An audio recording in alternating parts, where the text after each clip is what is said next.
Hello everyone, ये है genetics का सेकंड वीडियो। एक्चुअली में ये वीडियो हम पहले बना चुके हैं, लेकिन गलती से कैसे भी डिलीट हो गई, अपलोड नहीं कर पाया था।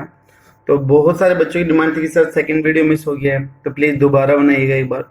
तो मैं एक बार फिर से इसको फटाफट रिवाइज करके ये वीडियो कर देता हूँ, ठीक है। हमने फर्स्ट वीडियो में पढ़ा था इंट्रोडक्शन ऑफ जेनेटिक्स, क्या होता है, इनहेरिटेंस की बात करी थी, हेरिडिटी की बात करी थी, वेरिएशंस की बात करी थी हमने, ठीक है। और जो हेरिडिटी और वेरिएशन का कॉम्बिनेशन उसको हम क्या बोलते हैं, जेनेटिक्स बोलते हैं, ठीक है। उसके बाद में हमने बोला था कि जितने भी जेनेटिक्स में काम है उन सभी को हम तीन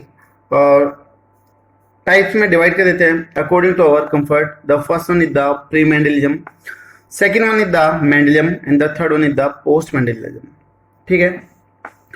तो हमने फर्स्ट और सेकंड वीडियो में से बात करनी है किसकी, प्री मेंडलिज्म की बात करनी है। फर्स्ट वीडियो हम पढ़ चुके हैं, बना चुके हैं, तो प्लीज इस सेकंड वीडियो को देखने से पहले आप एक बार फर्स्ट वीडियो जरूर देख लेना, ठीक है। प्री मेंडलिज्म में हमने बोला था कि जितनी भी थ्योरी जो मेंडल से पहले आई थी उन सभी को हमने प्री मेंडलिज्म थ्योरी बोला था। उन सभी थ्योरी को हम एक साथ में थ्योरीज ऑफ ब्लेंडिंग इनहेरिटेंस भी बोलते हैं। ब्लेंडिंग का मतलब होता है मिक्सअप करना, कि जो माँ बाप के कैरेक्टर हैं वो बच्चों में क्या हो जाते हैं, जाके मिक्सअप हो जाते हैं। तो इसलिए उनको क्या बोला गया था, ब्लेंडिंग इनहेरिटेंस बोला गया था, कि दोनों पेरेंट्स के कैरेक्टर बच्चे में क्या हो जाते हैं, मिक्सअप हो जाते हैं। That's why they are collectively known as the blending inheritance. जितनी भी थ्योरी थी उन सभी ने ब्लेंडिंग के ऊपर बात करी थी। सभी का मानना था कि जो कैरेक्टर वो क्या होंगे, मिक्सअप होंगे, ठीक है। फर्स्ट वीडियो में हमने तीन थ्योरी डील कर ली थी, एक बार वो भी देख लेते हैं फटाफट। पहली थ्योरी थी moist vapour theory, that is given by the Pythagoras, ठीक है। पाइथागोरस जी का ये मानना कि जितने भी हर एक ऑर्गन है उनके अंदर से मेल और फीमेल क्या करेंगे, कुछ वेपर्स प्रोड्यूस करेंगे, जो कोइटिस का मतलब फिजिकल कॉन्टेक्ट या सेक्स करने के दौरान क्या होंगे, आपस में मिक्सअप हो जाएंगे, और जिससे क्या होगी, बच्चे के पार्ट्स डेवलप होंगे। ये थी पहली थ्योरी, मोस्ट वेपर थ्योरी, ठीक है। दूसरी थ्योरी थी fluid theory, given by the amply Douglas. इनका भी कुछ ऐसे ही मानना था कि मेल और फीमेल बॉडी से क्या होगा, फ्लूइड निकलेगा, ठीक है, कुछ फ्लूइड निकलेंगे और वो क्या होंगे, मिक्सअप होके एम्ब्रियो की फॉर्मेशन करते हैं। जहां पर भी फ्लूइड प्रॉपर्ली मिक्सअप नहीं हो पाएगा तो वो पार्ट कैसे होगा, डिफेक्टेड होगा या फिर डिसअपियर हो जाएगा, यानी कि बच्चे के अंदर क्या जाएगी, अब नॉर्मल आ जाएगी, ठीक है। तो each body part will produce some fluids which get mix up and the use for the formation of the embryo, यानी कि जो फ्लूइड है वो बनेगा और आपस में क्या होगा, मिक्सअप होगा। Any defect in the mixing of the fluid result of mixing of the characters of one parent और द बोथ, ठीक है। अगर फ्लूइड के मिक्स होने में कोई भी प्रॉब्लम आई तो एक या दो पेरेंट्स के कैरेक्टर के ऊपर इफेक्ट हो सकता है या फिर वो क्या हो सकते हैं, मिस हो सकते हैं, ठीक है। थर्ड वन है that is the reproductive theory given by the Aristotle. Aristotle ji का ये मानना था कि जो मेल और फीमेल है वो दोनों क्या करेंगे, फ्लूइड रिलीज करते हैं। जो मेल फ्लूइड रिलीज करने लग रहा है that is highly purified reproductive blood, यानी कि जो ब्लड है वो हाईली प्योर फॉर्म के अंदर रिलीज होने लग रहा है, ठीक है। जो मेल का जो फ्लूइड है वो कैसा है, हाईली प्योरिफाइड है। इस चीज का ध्यान रखना कि यहाँ पर जो मेल की बात करिए, मेल को कैसे बताया गया है, प्योर फ्लूइड वाला बताया गया है। मेल जो रिलीज करेगा, रिलीज प्योर फ्लूइड, ठीक है। और जबकि जो फीमेल है वो कैसा करेगी, इम्प्योर ब्लड फ्लूइड रिलीज करेगी। जो फीमेल है दैट इज इम्प्योर ब्लड या फिर इम्प्योर ब्लड फ्लूइड रिलीज करती है, ठीक है। Female also produce the fluid which is impure, है ना, इम्प्योर होगा। And both reproductive blood get mix up, और दोनों के दोनों जो ब्लड से जो फ्लूइड बने हैं वो क्या हो जाएंगे, मिक्सअप हो जाएंगे या फिर कोएगुलेट हो जाएंगे। और कहां पर होंगे, ये फीमेल बॉडी के अंदर होंगे, जिससे क्या बनेगा, एम्ब्रियो की फॉर्मेशन होगी। ड्यू टू प्योरिटी और pure nature of the fluid in the male, जो मेल का फ्लूइड है वो कैसा है, प्योर है, तो इसकी वजह से एम्ब्रियो के जो ज्यादा चांस होंगे मैच करने के या फिर किसी पे जाने के, तो वो होंगे मेल के ऊपर। तो ड्यू टू प्योरिटी और pure nature of the fluid in the male, character of offspring और baby are more similar to the father. तो इसलिए बच्चे के जो ज्यादा कैरेक्टर हैं, जो ज्यादा गुण होंगे, वो किससे मैच करेंगे, फादर से ज्यादा मैच करेंगे। ये तीन थ्योरी हमने फर्स्ट वीडियो के अंदर पढ़ ली थी, ठीक है, जो साइट पे डाला हुआ है। अभी हमें बात करनी है सेकंड वीडियो जो हमारी मिस हो गई थी, हमें वो चीज यहाँ पर देखनी है। ठीक है, जितना भी वर्क है वो हम सारा पहला यहाँ पे लिख चुके हैं, अभी सिर्फ हमें इसको यहाँ पे समझना है और डिस्कस करना है। ठीक है, तो फोर्थ थ्योरी आपकी आ गई है, that is pre formation theory. Pre का मतलब पहले, फॉर्मेशन का मतलब बनना। ठीक है, तो pre formation theory given by the Swender. ठीक है, इन 1679 के अंदर स्वेंडर ने प्री फॉर्मेशन थ्योरी दी थी। प्री का मतलब पहले। तो इनका मानना था कि जो एग और स्पर्म होते हैं उनके अंदर बच्चे, ठीक है, जो ये बेबी है या ऑफस्प्रिंग है, वो पहले से क्या होती है, ऑलरेडी प्रेजेंट होती है। ठीक है, छोटे से ऑफस्प्रिंग की फॉर्म में वो प्रेजेंट होती है, और जैसे वो इंटरक्रॉस करेंगे, जैसे फर्टिलाइजेशन होगा तो वो स्टिमुलस की तरह बिहेव करेगा, जो इस बच्चे को या ऑफस्प्रिंग को डेवलप करने में क्या करेगा, हेल्प करेगा। ठीक है, तो ऐसा माना गया था इस प्री फॉर्मेशन थ्योरी के अकॉर्डिंग। तो according to this theory, organism already present in egg and sperm.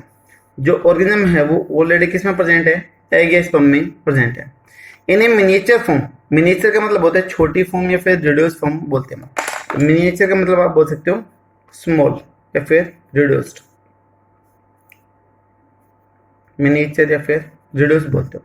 ठीक है, form undeveloped form known as the homunculus. ठीक है, तो ये इसको क्या बोला था गया था कि जो ये इसमें ऑफस्प्रिंग है, जो बच्चे हैं वो अनडेवलप कंडीशन में है, मिनिएचर नेचर के है, इसलिए इनको क्या बोला था, होमोन्यूक्लियस बोला गया था। ठीक है, fertilisation is required to stimulate their growth. जैसे ही फर्टिलाइजेशन होगी तो इनकी ग्रोथ क्या हो जाएगी, स्टार्ट हो जाएगी, और जैसे जैसे डेवलपमेंट होगा, जैसे जैसे डेवलपमेंट होगा तो बच्चे का साइज बाद में बड़ा होता जाता है। ठीक है, तो उसके बाद में बोला गया कि जो स्पर्म है वो फर्स्ट टाइम किसने ऑब्जर्व किया था, एंटन वॉन लियोनहुक जी ने किया था। एंटन वॉन लियोनहुक ने आरबीसी सेल्स भी करी थी, पॉन्ड वाटर में जो बैक्टीरिया जो प्रोटिस्ट थे उनको भी देखा था, और स्पर्म की डिस्कवरी भी इन्होंने करी थी। ठीक है, दिस थ्योरी सपोर्टेड बाय या फिर advocated by the Malpighi and the Dalenpatius. ये दो साइंटिस्ट थे, मालपिग एंड द डेलिपेटियस, वो भी इस थ्योरी के फेवर में थे। उनका मानना था कि हाँ ऐसा ही होता है, जो ये थ्योरी ऊपर दी गई है प्री फॉर्मेशन थ्योरी वो बिल्कुल सही है, ये भी इनके फेवर में थे। बट इस थ्योरी को रिजेक्ट किसने कर दिया, रिफ्यूज किसने कर दिया, by the Wolff. But this theory rejected by the Wolff, Wolff ने इसको रिजेक्ट कर दिया। अब वोल्फ ने इसको क्यों रिजेक्ट किया और अपना कौन सा पॉइंट सामने रखा, वो चीज देखते हैं। तो वोल्फ जी ने नेक्स्ट थ्योरी दी, that is the epigenesis theory. Fifth theory हमारी दैट इज एपिजेनेसिस थ्योरी। तो according to this theory, germinal cell are undifferentiated mass. Undifferentiated का मतलब होता है जो चीज बटी हुई ना हो, अलग अलग ना हो, समझ में ना आए कि कौन सी चीज क्या है, बस मास ऑफ सेल हो। ठीक है, हमें नहीं पता कि इसमें से ब्रेन कौन सा है, हार्ट कौन सा है, फिट लेग कौन सा है, सिर्फ यहाँ पर मास ऑफ सेल्स है, तो उसको अनडिफरेंशिएटेड मास बोलते हैं। ना इसमें मान लो रूट का समझ में आता है, ना लीफ का आता है, ना स्टेम का आता है, तो प्लांट में भी ये चीज क्या कहलाएगी, अनडिफरेंशिएटेड मास कहलाती है। तो बहुत सारी सेल हो लेकिन उनके बीच में हम डिफरेंस ना कर पाए कि कौन सी चीज क्या है, तो वो कहलाती है अनडिफरेंशिएटेड मास कहलाती है। Which get develop after fertilization step by step. और फर्टिलाइजेशन होने के बाद में जो ये अनडिफरेंशिएटेड मास है वो धीरे धीरे क्या करेगा, डेवलप होना, धीरे धीरे डिफरेंशिएट होना क्या करेगा, शुरू करेगा। तो get develop after the fertilisation step by step, यानी कि जो डिफरेंशिएशन होगा वो धीरे धीरे आगे की तरफ होता जाएगा। And such type of development इन्होंने द एपिजेनेसिस। तो इन्होंने बोला कि जो ऑफस्प्रिंग होती है, जो संतान होती है, वो पहले से बन के गैमेट में प्रेजेंट नहीं होती है, बल्कि मास ऑफ सेल होता है जो धीरे धीरे डेवलपमेंट के दौरान क्या होता जाता है, बनता हुआ जाता है। ठीक है, तो इस थ्योरी को बोला गया एपिजेनेसिस थ्योरी बोला गया। ठीक है, नेक्स्ट थ्योरी, सिक्स्थ थ्योरी हमारी, that is theory of pangenesis, that is given by the Maupertuis, given by the Maupertuis. इन्होंने बोला कि जो बॉडी है ना, हमारी बॉडी में से छोटे छोटे माइन्यूट पार्टिकल्स निकलते हैं, दोनों से निकलेंगे, मेल और फीमेल से, और वो जाके क्या करते हैं, जुड़ जाते हैं, और किसकी फॉर्मेशन करेंगे, एम्ब्रियो या फिर जाइगोट की फॉर्मेशन करते हैं। ठीक है, कुछ जो पार्टिकल हैं वो डोमिनेंट होते हैं, यानी कि ज्यादा इफेक्टिव होते हैं, ज्यादा प्रभावशाली होते हैं, और दूसरे थोड़े से रिसेसिव फॉर्म में होते हैं, वो इतने ज्यादा इफेक्टिव नहीं होते हैं। तो जिसकी वजह से जो बच्चा है, जो ऑफस्प्रिंग है, वो एक पेरेंट के कैरेक्टर ज्यादा शो करते हैं। तो इस थ्योरी में क्या बोला गया, heredity is controlled by minute particles and these particles come from all body parts. यानी कि जो हेरिडिटी है वो छोटे छोटे पार्टिकल्स के द्वारा कंट्रोल हो रही है, और जो ये पार्टिकल्स है वो कहां से आ रहे हैं, हमारे हर एक बॉडी पार्ट से आने लग रहे हैं। And these particles get fuse and multiply there, ये जुड़ेंगे और लगातार क्या करेंगे, डिवीजन करेंगे। Some particles have dominant nature over the another, जो एक पार्टिकल वो डोमिनेंट होगा, दूसरा कैसा होगा, रिसेसिव होगा। मान लो एक बार फादर का कोई जो पार्टिकल है वो डोमिनेंट होगा, कभी मदर का डोमिनेंट होगा, ठीक है। एक्चुअली में अगर हम जीन के रिस्पेक्ट में बोले तो ये कॉन्सेप्ट सही बैठता है, लेकिन पार्टिकल की बात करें तो नहीं होगा, क्योंकि जब जीन आके जुड़ते हैं तो दोनों पेरेंट्स से आके वो जुड़ते हैं, बट एक पेरेंट्स में डोमिनेंट और एक में रिसेसिव है, तो एक पेरेंट के ऊपर वो कैरेक्टर ज्यादा मैच करता है। वो तब हम आगे पढ़ेंगे मोनोहाइब्रिड क्रॉस वगैरह, तो वहां पर ये चीज अच्छे से क्लियर हो जाएगी, ठीक है। अभी सिर्फ इतना ही देखते हैं। And that's why character of both parents get appear. इसी तरीके से दोनों पेरेंट्स के कैरेक्टर अपीयर होंगे, कभी एक फादर का डोमिनेंट जीन हो रहा है, एक मदर का, लेकिन जिसके ज्यादा डोमिनेंट होंगे उसके कैरेक्टर क्या करेंगे, ज्यादा मैच करेंगे, ठीक है। उसके बाद में जो ये थ्योरी थी पेंजेनेसिस थ्योरी, उसको थोड़ा सा मॉडिफाइड किया किसने, चार्ल्स डार्विन ने। उन्होंने इसमें एक दो बातें और ऐड कर दी। बोले कि every somatic cell and tissue of the body produce tiny particles. जो सोमेटिक सेल से दो तरीके की सेल होती है हमारी बॉडी में, एक तो होती है सोमेटिक सेल और दूसरी कौन सी होती है, जर्म सेल। तो बोला कि इसमें जो सोमेटिक सेल है वही क्या करेगी, कुछ पार्टिकल रिलीज करती है, फिर सिक्रेट करती है, और उन पार्टिकल को नाम दिया गया that is gemmule, GEMMULE, gemmule या फिर पेंजीन। पीछे हमने पढ़ा था पेंजिनेसिस थ्योरी, तो इसी वजह से पार्टिकल को क्या बोला गया, पेंजीन बोला गया। It contain both the parental and acquired character. इसमें पेरेंटल के कैरेक्टर भी होंगे और एक्वायर्ड कैरेक्टर, एक्वायर्ड का मतलब जो बाद में आए हैं उनके पेरेंट्स के अंदर, वो कैरेक्टर भी होंगे। And this pangene get control in the gametes and pass to the zygote. जो ये पार्टिकल होते हैं पेंजीन या फिर जेम्यूल, वो एक्चुअली में किस में इकट्ठे हो जाते हैं, गैमेट्स में, एग या स्पर्म में इकट्ठे हो जाते हैं, और वहां से किस में चले जाते हैं, जाइगोट यानी कि एम्ब्रियो के अंदर चले जाते हैं।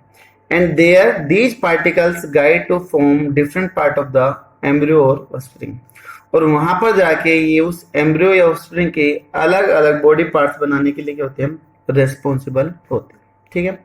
तो डार्विन ने यहाँ पर इन पार्टिकल्स के नेम की बात कर दी थी कि पेंजीन और गैम्यूल्स वगैरह होते हैं, बाकी की बातें लगभग वही पहली थ्योरी वाली सेम थी। Next theory that is germ plasma theory given by the Weissman. Weissman का नाम काफी फेमस थ्योरी से रिलेटेड है, that is continuity of germ plasma. Weissman ने एक थ्योरी दी थी, कंटिन्यूटी ऑफ जर्म प्लाज्मा। इन्होंने बोला था कि इससे वही कैरेक्टर आगे generation to generation pass out होंगे जो जर्म सेल की इन्वॉल्वमेंट से बने हैं, ठीक है। अदरवाइज जैसे माना जाता था कि जैसे ऊपर भी बोला गया कि सोमेटिक सेल्स ये जीन प्रोड्यूस करते हैं, आगे की तरफ जाएंगे, बट विस्मैन ने साफ साफ मना कर दिया कि अगर कैरेक्टर को आगे पास आउट करना है तो वहां पर सोमेटिक सेल का कोई रोल नहीं है, बल्कि जो इन्वॉल्वमेंट है, जो डेवलपमेंट है, वो किसके ऊपर डिपेंड करेगा, जर्म सेल के ऊपर डिपेंड करेगा। तो इस वजह से इन्होंने बोला कि जर्म प्लाज्मा थ्योरी, और इन्होंने एक और थ्योरी दी थी that is continuity of the germ plasma, जो लगभग यही थी। उसमें बस थोड़ा सा माइस के ऊपर इन्होंने बात करी थी एक्सपेरिमेंट करके, तो वो भी एक बार बता देता हूँ कि क्या थी। देखिए, तब इन्होंने जर्म प्लाज्मा या फिर कंटिन्यूटी ऑफ जर्म प्लाज्मा की बात करी थी, तो उन्होंने एक माइस लिया, ठीक है, एक चूहा लिया, और उसकी टेल इन्होंने 21 जनरेशन तक, 21 जनरेशन तक लगातार कट करी। जैसे माइस ऑफस्प्रिंग प्रोड्यूस करता तो टेल के साथ होता, वो उनके टेल को कट कर देता, ठीक है। फिर वो बड़ा होता, रिप्रोड्यूस करता, फिर उनकी संतान आती, तो फिर जो नया माइस आता उसकी भी फिर से क्या होती, नॉर्मल टेल होती, ये फिर से टेल को क्या कर देते, कट कर देते। फिर से वो माइस रिप्रोड्यूस करता बड़ा होके, फिर से ऑफस्प्रिंग प्रोड्यूस करता, फिर से वहां पर नॉर्मल टेल वाली ऑफस्प्रिंग आती। तो इसी तरीके से उन्होंने 21 जनरेशन तक टेल को कट किया, और जो 22वीं जनरेशन में जो माइस आया वो भी कैसा आया, विद नॉर्मल टेल के साथ में आया। विद नॉर्मल टेल, वहां पर नॉर्मल टेल थी, ठीक है। तो इन्होंने बोला कि जो मैं बदलाव करने लग रहा हूँ, जो मैं चेंज कर रहा हूँ, जो मैं कटिंग करने लग रहा हूँ, वो किस में हो रही है, सोमेटिक सेल में हो रही है। तो सोमेटिक सेल में चेंज हो रहा है, तो इसका मतलब यहाँ पर जर्म सेल के ऊपर कोई इफेक्ट नहीं आ रहा है, जिसकी वजह से वहां पर बच्चे हर बार कैसे हो रहे हैं, नॉर्मल होने लग रहे हैं। जो माइस हो रहे हैं वो कैसे हो रहे हैं, नॉर्मल होने लग रहे हैं। तो इन्होंने बोला कंटिन्यूटी ऑफ जर्म प्लाज्मा, कि तो हम जर्म सेल्स में या फिर जर्म सेल के प्लाज्मा में चेंज करेंगे तो ही वो आगे जनरेशन टू जनरेशन बढ़ेगा, अदरवाइज नहीं तो नहीं बढ़ेगा, ठीक है। तो उन्होंने 2 सेल की बात करी कि according to this theory living body of individual possess 2 type of different cells fluid material. यहाँ पर 2 तरीके की सेल होगी, एक तो कौन सी, सोमेटोप्लाज्म, और दूसरी कौन सी है, germ plasm. Somatoplasm does not participate in the formation of the germinal cells. जो सोमेटिक सेल है वो जर्मिनल सेल बनाने के अंदर कोई भी इंपॉर्टेंस नहीं रखती है, कोई भी रोल नहीं है। Somatoplasm will not transferred variation in the progeny. Somatoplasm के अंदर, सोमेटिक सेल के प्लाज्मा में जो भी चेंज आया है वो आगे प्रोजेनी के अंदर बदलाव लेने के लिए नहीं जाएगा, या फिर वो आगे की तरफ पास आउट नहीं होगा, ठीक है। Somatoplasm is mortal because it get die with the death of the organism. जो सोमेटिक सेल का जो प्लाज्मा है उसकी डेथ हो जाती है, जैसे इंडिविजुअल की डेथ होती है तो उसके साथ में ये सेल भी खत्म हो जाती है, या इसके जीन भी खत्म हो जाते हैं। बिल्कुल सही है। जैसे मान लो किसी पर्सन ने टैटू बनवाया हाथ के ऊपर, पूरी बॉडी में कहीं पे भी टैटू बनाया, अब उस पर्सन की डेथ हो गई, क्या वो टैटू का डिजाइन उसके आने वाले बच्चे में जाएगा, नहीं जाएगा। तो सोमेटिक सेल में बदलाव हुआ था। मान लो ईयर बोरिंग है, हम कानों में छेद करवाते हैं, भाई जो इंडियंस फीमेल है, गर्ल्स है, वो कानों में छेद करवाती है, ईयर बोरिंग करवाती है पीना के अंदर। लेकिन जो उनके बच्चे होते हैं वो तो विद नॉर्मल ईयर लोब के साथ में होते हैं, वहां पर कोई भी पोर, कोई भी छेद नहीं होता, ठीक है। इसी तरीके से नोज पिन की बात कर ले, वहां पर भी पोर क्रिएट होता है, तो क्या वो आगे पास आउट होते हैं, नहीं होते हैं। कुछ पर्सन अपने हेयर डिजाइन करवाते, स्ट्रेट करवाते, कर्ली करवाते हैं, कलर करवाते हैं, क्या वो आने वाले बच्चे के अंदर पास आउट होते हैं, नहीं होते। मान लो किसी का हाथ कट गया एक्सीडेंट में, लेकिन उसका जो बच्चा होगा वो तो नॉर्मल लिम्स के साथ में होगा। तो ये जितने भी चेंजेस आ रहे हैं वो सारे के सारे कहां पर आ रहे हैं, सोमेटिक सेल में आ रहे हैं। अगर जर्म सेल में बदलाव आया होता तो उनके आने वाले बच्चे के अंदर भी बदलाव जरूर आता। तो इसी को बोला गया है जर्म प्लाज्मा थ्योरी या फिर continuity of germ plasma theory, ठीक है। ये थी 7th थ्योरी। फर्स्ट वीडियो में हमने 3 थ्योरी पढ़ी थी, इस सेकंड वीडियो में हमने 4 थ्योरी रिवाइज कर लिए जो हम पहले पढ़ चुके थे, बट मिस होने की वजह से बाद फिर से रिवाइज करनी पड़ी। अब जितने भी थ्योरी थी ब्लेंडिंग इनहेरिटेंस, उनके ऑब्जेक्शन थे, यानी कि इनके विरुद्ध बहुत सारे साइंटिस्ट गए जिनकी वजह से इनको नेग्लेक्ट कर दिया गया। हमने जो ये 7 थ्योरी पढ़ी है अभी तक प्री मेंडलिज्म के अंदर, इनमें से ना तो बोर्ड के अंदर कुछ पूछा जाता है और ना ही कंपटीशन एग्जाम के अंदर कुछ पूछा जाता है, ठीक है। एनसीईआरटी में सिर्फ नाम दे रखे हैं, एलिमेंट्री बुक वगैरह में और दूसरी बुक में सिर्फ 3-4 थ्योरी दे रखी है, लेकिन फिर भी मैंने सोचा था कि भाई चलो जितनी भी थ्योरी एटलीस्ट कॉन्सेप्ट क्लियर हो कि क्या क्या है, तो वो चीज हमने यहाँ पर देख ली है। अभी हम बात कर लेते हैं यहाँ पर ऑब्जेक्शन ऑफ ब्लेंडिंग इनहेरिटेंस की बात कर लेते हैं, कि जो पहले प्री मेंडलिज्म में जो बोली गई थी कि ऐसे ऐसे कैरेक्टर मिक्सअप होते हैं, उनके अपोजिशन में, उनके विरुद्ध में, उनके अगेंस्ट में कौन कौन से पॉइंट गए या फिर कौन कौन से साइंटिस्ट गए वो देखते हैं। टेट पहला है, टेट of sex does not blend itself in the unisexual organ. अगर मान लो कोई एक सिंगल सेक्स का ऑर्गन है, क्या उसके अंदर कैरेक्टर कभी मिक्सअप होंगे? जैसे मान मैं बोलूं पार्थेनोजेनेसिस है, सिर्फ और सिर्फ फीमेल है, क्या वहां पर कभी कैरेक्टर मिक्सअप होंगे? लेकिन ऑफस्प्रिंग तो होने लग रही है, ठीक है, तो यहाँ पर नहीं होंगे। पार्थेनोजेनेसिस में अगर मैं बात कर दूं तो कंप्लीट और इनकम्प्लीट 2 टाइप होते हैं, मेल और फीमेल भी इवन अलग अलग हो जाते हैं, तो वहां पर वो कैरेक्टर कभी भी मिक्सअप नहीं होते हैं। फॉर एग्जाम्पल जैसे आपने मेल बी के अंदर पढ़ा होगा, male bee show the incomplete parthenogenesis, unfertilised egg से मेल बी की फॉर्मेशन हो जाती है, क्या वहां पर कभी कैरेक्टर मिक्सअप हुए? नहीं हुए, तो वहां पर कैरेक्टर मिक्सअप नहीं। दूसरा है डार्क और लाइट, अगर मान लो 2 पर्सन, मेल है डार्क और फीमेल है व्हाइट, अपोजिट भी कर सकते हो, जरूरी नहीं कि बेचारे आदमी को हर बार डार्क कलर ही दिया जाए, फेयर भी हो सकता है। अगर उनको आपस में क्रॉस करवाया जाए तो संतान हमेशा कैसे आनी चाहिए? बीटिस, यानी कि मोलेटो या फिर इंटरमीडिएट गेहूं कलर की आनी चाहिए, ठीक है, इन दोनों का मिक्सअप आना चाहिए। बट कई बार ऐसा देखा जाता है कि अगर डार्क और लाइट है तो बच्चा कई बार लाइट कलर का हो जाता है, कई बार इवन डार्क भी होता है और कई बार इवन ब्रिटिश कलर भी हो जाता है। हम देखते हैं हमारे जितने भी सिबलिंग है, भाई बहन है, सगे भाई बहन है, उनमें से कुछ का कम्प्लेक्शन तो बहुत ज्यादा एक्सट्रीम फेयर होता है, कुछ का इवन ब्रिटिश भी होते हैं। भाई इस थ्योरी के अकॉर्डिंग तो सभी ऑफस्प्रिंग, सभी भाई बहनों का कलर एक ही जैसा होना चाहिए था, बट हम तो अपनी लाइफ में देखते हैं कि जो डिफरेंसेस है वो वहां पर दिखाई देते हैं साफ साफ, तो इसलिए यहाँ पर भी क्या हुआ, फेल हुआ। ठीक है, तो इसका पोजिशन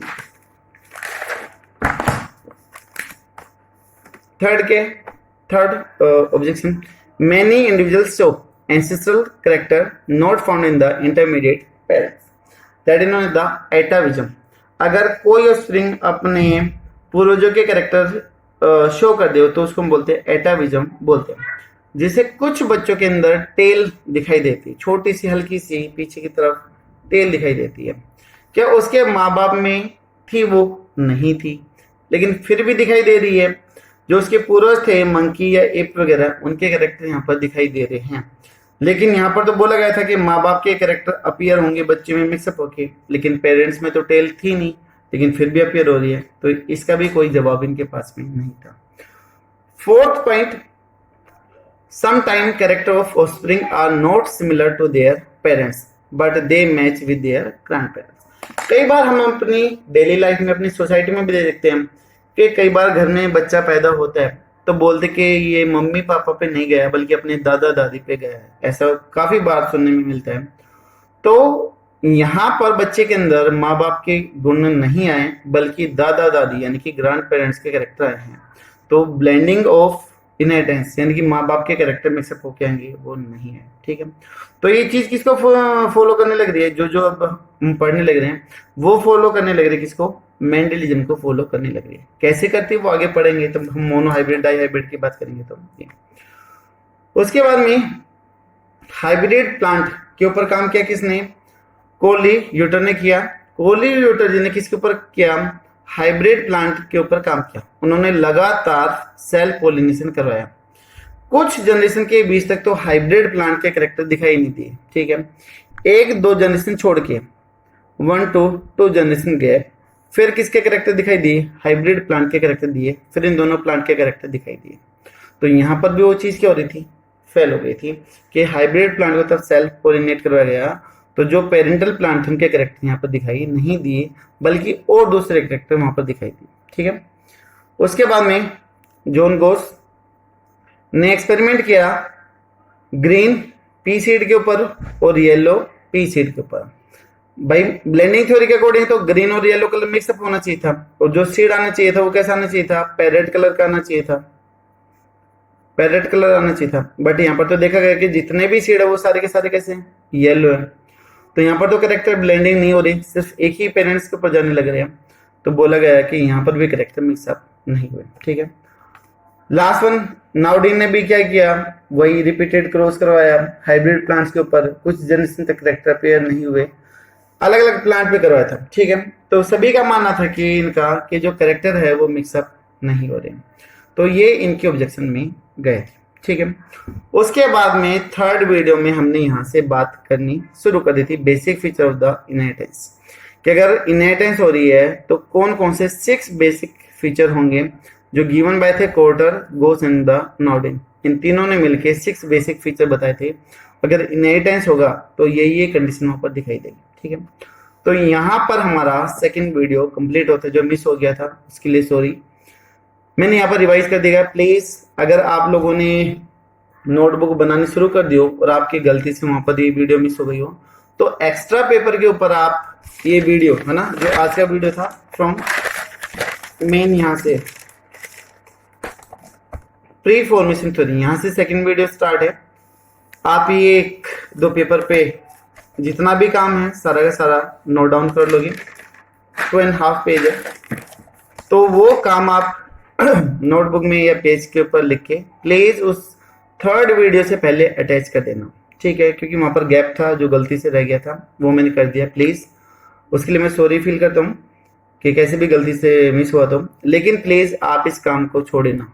ठीक है, जरूरी नहीं है, इंपॉर्टेंट नहीं है कंपटीशन या बोर्ड एग्जाम के लिए, लेकिन फिर भी हमें कुछ भी गैप नहीं छोड़ना। ठीक है, बोलते कि हम एग्जाम में वही चीज आती है जो हम नहीं पढ़ के जाते, तो हमें ऐसी कंडीशन रखनी नहीं है कि हम कुछ ना पढ़ के जाएं। अभी हमारे पास में टाइम है तो हम सारा कुछ फटाफट अच्छे से रिवाइज करेंगे, अच्छे से पढ़ेंगे। ठीक है, तो प्लीज जो भी आज पढ़ाया गया सेकंड वीडियो में यहाँ तक है ना, यहाँ तक है ये सेकंड वीडियो 9 दिन तक का। आगे थर्ड वीडियो है वो आपको आगे कंटिन्यू वीडियो मिलते रहेंगे। पीछे का जो है सेकंड वीडियो प्लीज लिख के पेपर वहां पर अटैच कर लेना। कुछ भी डाउट हो, क्योंकि आज रिटर्न वर्क पहले से था, सिर्फ मैंने समझाया, हो सकता है कुछ कमी लगी हो आपको।